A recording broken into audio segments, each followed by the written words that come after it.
Maayong gabi Pinas. So for today's video mga kahalas, isa di ko ka-cooker karon.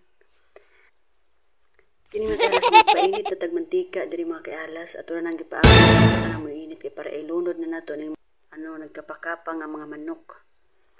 Wow! Daghan kay natong prituhon mga kahalas kay naa karon. So kana mga kahalas ako na po nang giandam na ako ang luwag di para maoy ukay unya mga kahalas. Mao na atong luwag mga kahalas. So ato asa ng porma-pormahan siya mga kahalas para chill lang ba. So kay wa man tila ing mahimo mga kahalas so baklay-baklay ta ning kusina. Gamay lang ning kusina diri mga kahalas.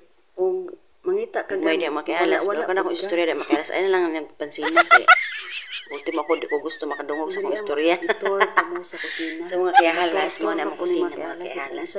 Itorta mo dalator na lang po sa mga kusina. Dala sipit-sipit atong giluto kay basi mapaig mga kahalas. So mauna ni mga kahalas naluto na jud. Wow. Di ba as tanggalingan ako kaysa ti magpaluto diya. Chati lang ko ninyo.